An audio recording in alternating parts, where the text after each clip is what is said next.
Hello, Internet, and welcome to episode 211 of Verbal Graffiti with your host, Brian Glass, aka the B-Man, the People's Degenerate. How do you go about your daily life or your nightlife when you know, and I know, and we all know, that the powers that be that control and dictate our lives happen to be satanic pedophiles? Oftentimes, it is not what is written, but what is not written that is most damning to those that are being damned. And I was thinking about the Epstein files, which I often do, which is problematic. But how do you not think about the Epstein files when you read some of them and you realize that every president, maybe besides Obama, and every world leader and every artist and every celebrity, and maybe not everyone, and this is all allegedly, happened to partake in human trafficking and sexual relations and drugs with babes that are underage and that maybe are of age but are there against their will. If you don't think about these files and what went down on Epstein Island and wherever else, I don't know how you don't think about that. But I was thinking about what was not in those emails. And that is what I find is almost more horrific than what was in the files. B-Man, what the fuck are you talking about? Well, sometimes I try to come up with a funny angle on a current topic for the chuckles, for a dark joke. And that's, there's nothing more dark than Epstein files. So I was trying to come up with a funny angle, but an angle that's also might be true. And that's usually where the funny comes from, when there's a smidgen of truth involved in a joke. And this is what I was thinking. And I honestly do believe this is true. And for the last 3 minutes or so, I've said a whole lot of nothing, but now I'm about to say something. There are probably celebrities, world leaders, powerful men that are not in those emails that are jealous that they weren't getting emails from Jeffrey Epstein, right? Think about how sadistic that is. Let's say, for example, Jerry Jones. Jerry Jones, if you don't know, he owns the Dallas Cowboys, a very wealthy man, very successful. Now, I'm not saying he has anything to do with Epstein. I'm not trying to slander his name as a Giants fan. I'm just pointing out somebody it's a name that came off the top of my head. But you got to imagine that there's a guy like Jerry Jones who's very successful in business and in life, who's furious that he wasn't friends with Epstein, that he wasn't invited to these parties. That there's got to be somebody like Jerry Jones who's like, dude, what the fuck do I have to do? What did I have to do in life to get invited to one of these pizza parties? Like, I own the Dallas Cowboys, the most successful football team in America. What else do you have to do to get invited to the pizza party at Epstein Island? Like, you invite some nerd like Bill Gates and all these Elon Musk, but you won't invite the owner of the Dallas Cowboys? There's got to be people like Jerry Jones that it hurts their ego that they're not in the emails. And that is a telltale sign of how the lizard people and the people who hold all the power think about the world completely differently than the normies like me and you. Because the normies among us, we look at those emails, and after, you just wrap your head around, which you can't. There is a limit. Well, thank God, like, I'm not in those emails. Like, that's a normal thought. It's, oh, thank God my name does not show up on the Epstein email list, on those millions of files. Thank God I'm not associated with all these parties and all that jazz and human trafficking. But the powerful people who are not in those emails, they're probably like, what the fuck how come I wasn't invited? Like, there's no shame with them at all. And that's the difference between us and the lizard people. And that's it. That was my funny take. Was it funny? It's dark. It's certainly dark.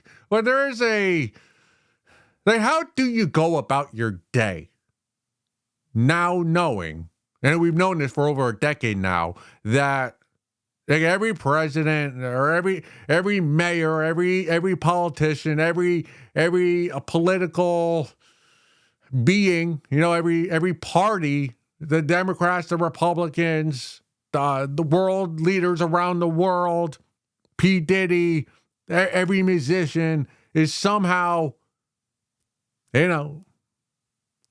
fucking their underlings or trafficking people to some yacht, some Russian slave to their yacht to fuck. And H.W. Bush allegedly was eating like the organs of infants for fun, and they were laughing about it and having dinner right afterwards. And you're supposed to go to work. All right, you read something about that. You read some of the files, the emails, and then you're supposed to go to work the next day like nothing happened. You're supposed to just act normal, and not like. Are we not gonna do anything about this? We have to live with this and accept it and complete my assignment for the day. Like, how do we do that? How do we do that? Does that make us terrible people? It does. But is there any alternative? Have any of you, because I'm thinking about doing this, have any of you tried emailing or having a conversation with your manager or your boss or the head honcho person in your company or your employer and go, hey, I need the next month off because I read some Epstein emails and I'm having a hard time processing this, how the world is being run by pedophiles, and former presidents that like to eat children for fun because they're sadistic. That's a lot for me to take. I'm mentally unstable because of it. Can I have the next 3 weeks off? Of course, and of course, your supervisor is going to say no. No, I understand some of the things going on in the world today are out of our control. But there's a report that our client wants done by the end of the week, so you're not allowed to take this week off. That is going to be everybody's manager's response to you when you try to get some mental health days to try to wrap your head around what's going on with our world, the powerful, the elite, the lizard people. And that's fucked up. That we can't get some mental health days. You get MLK Day and Memorial Day, and, all these holidays. There shouldn't be, I shouldn't say there should be a holiday for Jeffrey Epstein, but there should be a day off for Jeffrey Epstein just so we can just step back for a moment and just try to process how evil the world in which we reside is. So the opposite of a holiday, a day off. So a day of mourning. I don't want to call it a holiday, but we should be getting a day off every year for Jeffrey Epstein to just read those files. Because how any of us, and that's why I don't blame any of us for not doing anything about the Jeffrey Epstein files, because they lie to us. And then if we were to try to stop working or to pause our life to just try to function and try to just get a semblance of what is going on, you can't do it because you got bills you got to pay and your managers won't let you take it off. Now you can quit, but again, electricity ain't free, and you got to pay for that. And it's 22 degrees outside, so you got to go to work. And that's it. Like, we work. I'm not sure if this is conspiratorial. Maybe it is, but they make us work so that we don't stop working and take the time to realize how sadistic those children-eating presidents and elitists are that control the finances of the world. You make sure you put in your 30, 40, 70 hours each week and watch Netflix. Watch Netflix after work instead of finding out what was going on with Epstein and people like him. And he ain't the only one. He's just a front. His island was just a front. That was, you think that was a VIP room for the evil people, but there's a back room behind the island, a back island that you don't even know exists. Like, that's how VIP that island is, where the pedophiles are. And you know that's out there. But once you start thinking about that, it's like, well, what layer of hell was Jeffrey Epstein and his island? That was just the first layer. You know, there's 6 other levels. And you start thinking, no, you got to go to work. 8:30 a.m. tomorrow, you got to go in. And it's just, they make you busy enough so you can't. And when I say they, I mean the lizard people. I mean the pedophiles. The satanic ritual. What term can you use for these people? H.W. Bush. Thought I liked him. I should have known. He was the head of the CIA. Maybe he was all right, I'm not going to get involved with JFK and all that. Let's move along before I get another strike here on YouTube.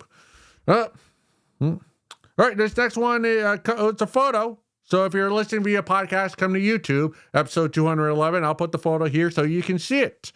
It's a babe in a hot dress. Comes from the subreddit Outfits. Is this appropriate for a work dinner? I work as an accountant. And this is the lovely lady right here in this lovely dress. I'm looking at a photo on my phone right now. No, this is as appropriate a dress I've seen for a work dinner with your colleagues that I've ever seen. This is work appropriate. Now, maybe not office appropriate, but for a post-work shift dinner, I see nothing wrong with your dress. I have no complaints. As now, the B-Man, looking at you in your dress before you go out to dinner, I know this is an appropriate dress because I don't know what your vulva looks like. And if you don't know, the vulva is the outer part of your vagina. All right? It's the lips, it's the clit, it's the flaps. That's the vulva, the exposed part of your vagina. The vagina is actually the inside, the hole, the part you don't see when you're standing there naked. That's the vagina. So there's the part you see, the fun part on the outside that you play with, that you flick, all that. That's the vulva. Now, your dress does not have your vulva exposed, which means it is an appropriate dress. And I also don't know the size, the diameter, how wide your areolas are either. It's just a long way of the B-Man saying, I don't know what your private parts look like. And I'm going to assume your butthole is not exposed in the back. So all your private parts are hidden by your dress, which tells me that is appropriate attire for a work dinner. Like when you leave your hotel and you're walking down the street to whatever restaurant, steakhouse, wherever, you are going to turn heads of Johns like myself. If you walk by the B-Man, I'm turning my head twice. I'm getting a little crunch in my neck because I'm turning so quickly. But there is no police officer that can arrest you for indecent exposure because everything that is indecent is not exposed. Therefore, this is appropriate attire. Now, I will be critical of your attire, although it is appropriate. Do know that you are trashy. What I describe your outfit as, or your dress, you are a trashy Sharon Stone in Indecent Exposure, that movie from the 90s. You are the trashy version of Sharon Stone. And let me explain why. There are some telltale signs that are very visible. Because again, even though all your private parts are exposed, much of your body is visible. First one is a crown. The crown tattoo you have on your inner forearm, that's trashy. See, if you were of royalty, you wear a crown on your head. If you're trying to act like you're a royal, you get a cheap $150 tattoo of a crown on your body. That's what you did. That is a telltale sign that you're trash. You're from the streets. You're a whore. Not judging, just pointing out. Now, next, notice the hand. The ring finger where she's holding her iPhone. Notice that there's no nail polish on her ring finger nail. And the nail polish on the other fingers are chipped. That tells me that after work hours, you're probably having to do manual work or work around your house. And that's why you don't have a long, pristine nails. And that's a sign of me, or a sign to me, to the world, that you're kind of trashy. Because if you came from real wealth, if you were born into a wealthy family, one thing those babes have is pristine nails. They always have nails that are well done, whatever the style is of the day. They're either fake or grown out, and they're always covered with nail polish. And also, I'll point out, your open toe high heels. Love the high heels. But again, your nail polish on your toes is white or some type of white, whereas the nail polish on your fingernails is black or darker color. So there's a mismatch there. And that's it's clashy and it's trashy. It makes me think you're probably, if you are wearing undergarments, you probably wear underwear and bras that don't match most of the time. And is there anything more off-putting than that? When a bra and panties don't match each other, who would fuck somebody like that? So again, I don't like that. It tells me you're not paying attention to the details. If I came into your office during working hours and I needed an accountant to do my taxes, and I saw that the accountant had different nail polish on the toes and the fingers, I thank you, but I'm going to go find a real accountant that I trust with my money, which I don't have much of. But so that's another telltale sign that you're trashy. What was the other one? Oh, the gold watch is clearly fake. Like, what are you doing?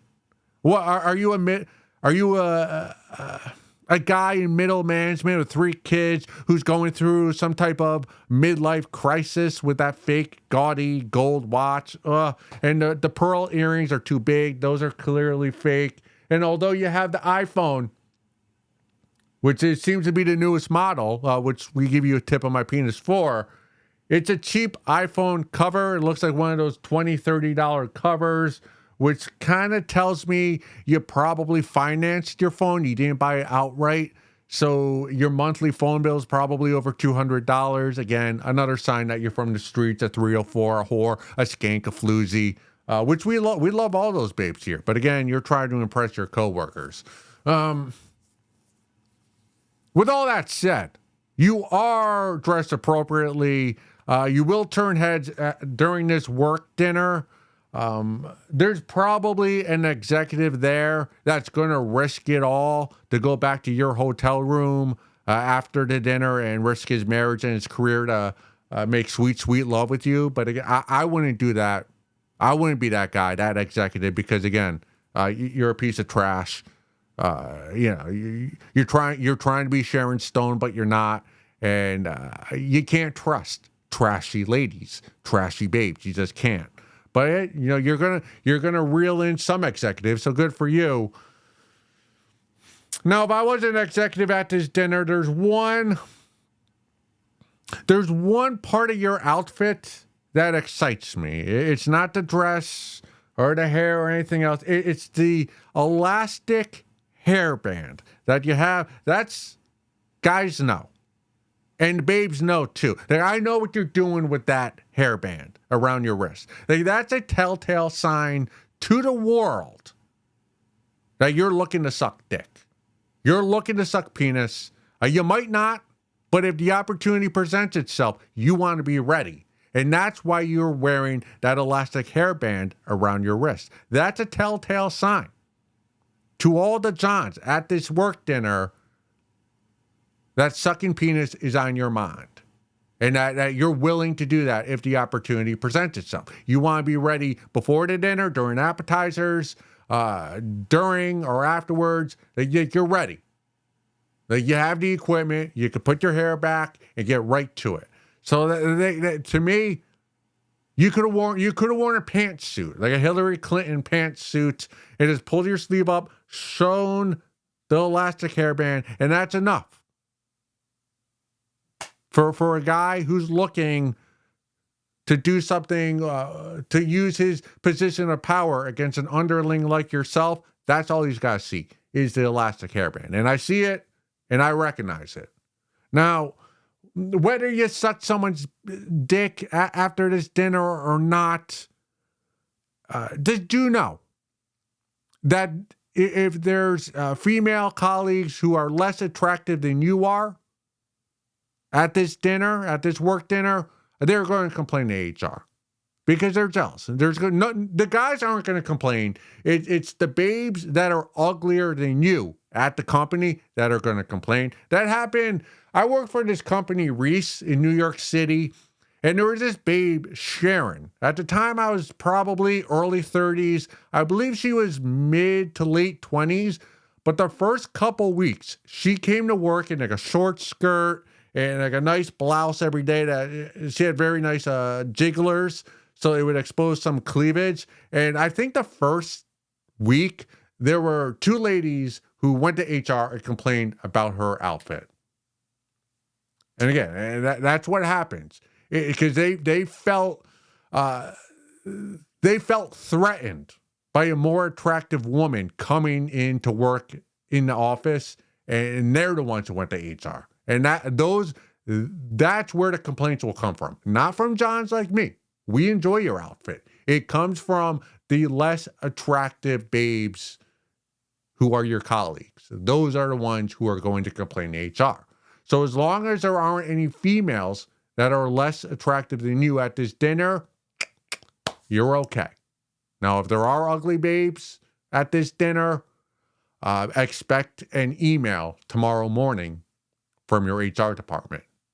But do know, it was not me who sent the complaint or any of the Johns you work with. Let's go look at something.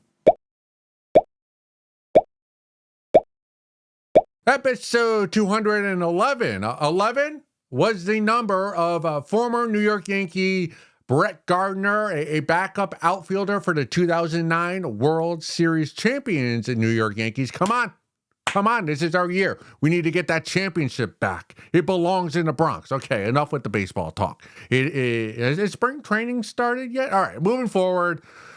I'm a competitive guy. As you just saw, I want the Yankees, my team, that I root for, to win the World Series championship. I'm not okay just making the playoffs. We need to hold the trophy, get the rings, the championship belt in the end of October.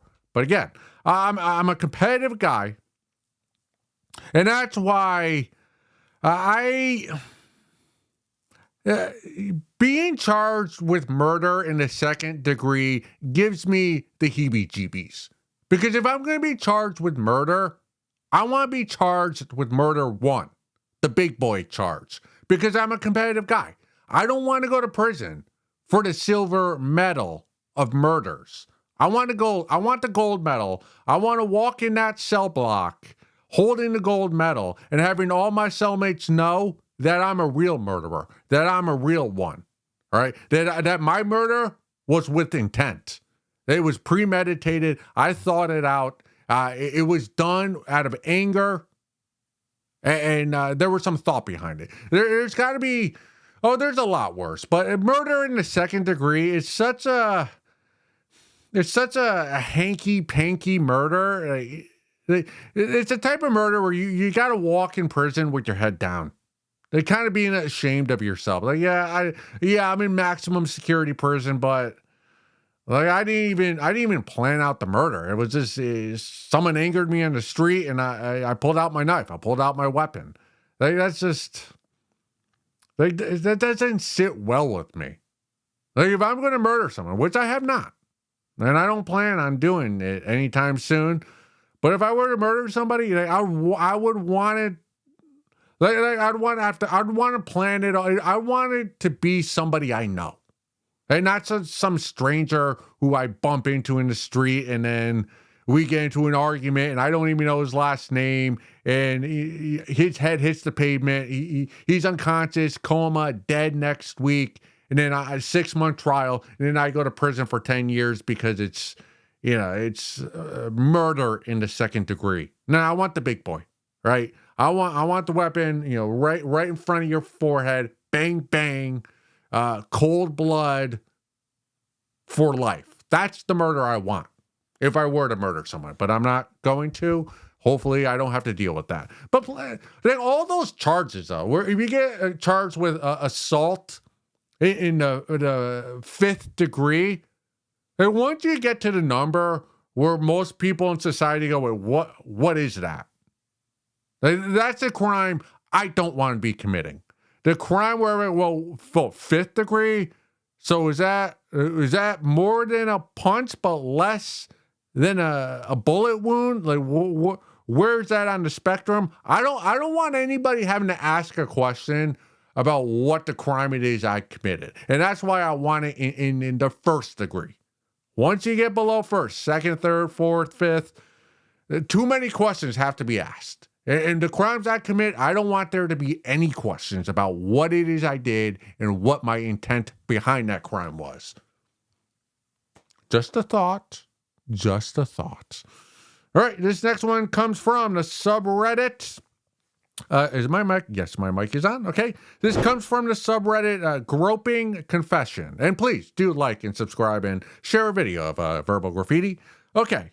I, 23-year-old female, a beautiful age, invited my groper to my party. All right. I'm bi-curious, but I'm in a relationship with my GF, which is girlfriend.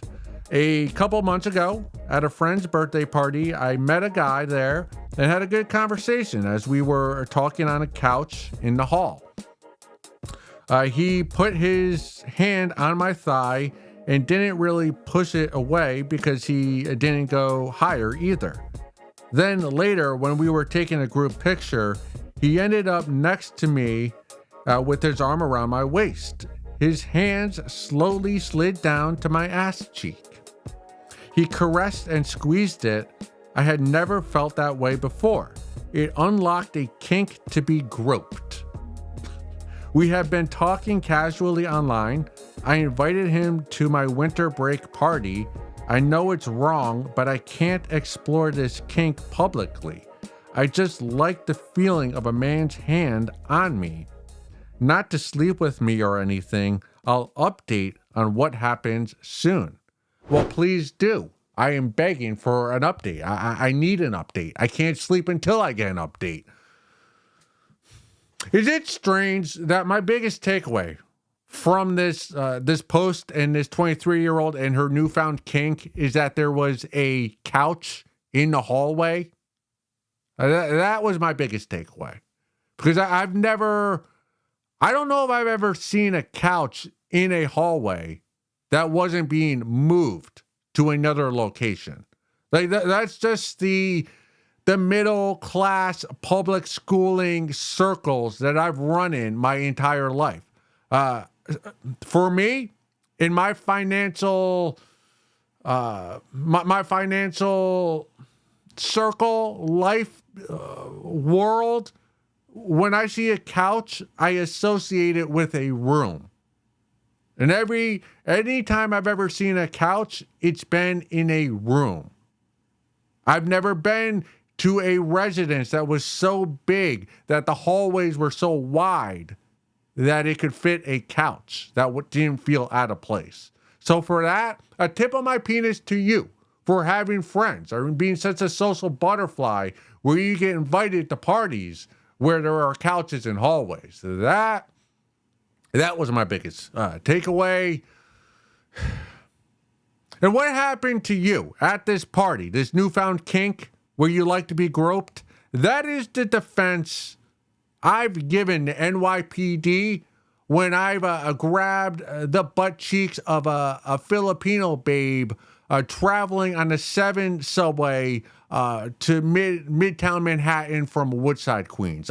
There have been plenty of times, my morning commute to work or home from work, where if you know anything about Woodside, a lot of Filipinos, and to be man, I like Filipinos, so I've grabbed the butt cheeks, the inner thighs of babes against their will, without their permission on the subway. And when the NYPD pulls me aside and tells me, "Hey, what the fuck were you doing? We're gonna arrest you," I tell them, "Hey, I wasn't doing this for me. I was doing this for the hot little Filipino lady. Or I was caressing her butt cheek without her permission to try to introduce a kink that she doesn't know she has. I'm doing it for her, for the betterment of her life, to add more stimulation to her life. I'm not doing it for me and my kinks. I'm doing it for her." And that's the defense I use when the NYPD stops me and accuses me of touching babes against her will. So I have some experience with this kink this newfound kink of yours. Also, this just proves my theory that there's no such thing as lesbians. Right? You're either like yourself, you're a hot 23-year-old who's bi-curious and you have a girlfriend, but you're doing it for attention.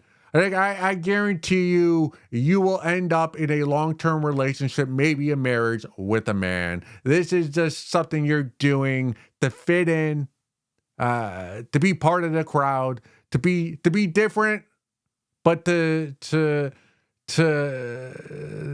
be exciting, right? It's 23-year-olds who call themselves lesbians who make out with other hot 23-year-olds, or it's ladies over the age of 40, over the age of 50 who can't attract a man that they're attracted to, so they just decide to cohabitate with another female, right? And yeah, there are the butch lesbians who wear dungarees and steel-toe boots. Like there are some lesbians, but that's a smidgen. Most of the babes who call themselves lesbians are not lesbians. All right, let me ask you this, 23-year-old babe who goes to these parties with couches in the hallway. Do you muff dive on your girlfriend? Do you? Because if you ain't muff diving, if you ain't burying your face between the legs of your girlfriend, then you can't call yourself a lesbian. Again, that's another check for my theory that lesbians do not exist. All right, now to the main dish of your story, the kink. I don't want to tell you this because it's going to break my heart. You're going to invite this groper, as you call him, to your winter break party. And he's going to grope you. Right? You're going to have a fun time, right? He's going to caress your butt cheeks, and it's going to advance to, he's probably going to finger pop you, and then later in the evening, he's going to ask you if you're on birth control or not, and then the next morning, the two of you are going to hold hands as you walk to CVS to get a pill, and it's all going to be entertaining and stimulating, but I'm here to tell you, it's not going to be as exciting as this first party where he squeezed your butt cheek while the group photo is being taken, because that was the first. And the first is always the one remembered. You see, 2, 3, 4 decades from now, when you're on your third marriage and your husband, because you're not a lesbian, while he's out doing something, you're going to be home with the Hitachi wand, going to town on yourself, and you're going to be thinking of this first party where he grabbed your butt cheek. You're not going to be thinking about the second party or whatever future party you go to, or a public event where a stranger who you just met, touches your private parts without your permission, because it's the first switch, that first grab of your butt cheek where it unlocked that kink that you didn't know you had. That's what you're going to remember the rest of your life. Your sexual life, that is. Like, that is the Mount Everest sexual event of your life. Well, now, while I'm happy and I'm so grateful that you experienced that Mount Everest moment, I'm also saddened because right now you don't realize that was a Mount Everest and that there will never be a peak as high as the peak you just had. So it's a blessing and a curse. And better to live than to have died without trying, right? Or whatever that Shakespearean saying is. So I'm happy for you, but I'm also a little saddened because, the second and the third and the fourth groping is never, it's never as deviant. No, it's not as memorable or as shocking as the first time. But again, congratulations for enjoying being groped by a man. It's pretty awesome. Pretty fucking. Imagine how many other kinks you have. Right? You probably just take this as a learning experience. Be open-minded. Like this was a kink you didn't know you had. Imagine how many kinks you don't know you have. So just never say no. To all the babes out there, never say no.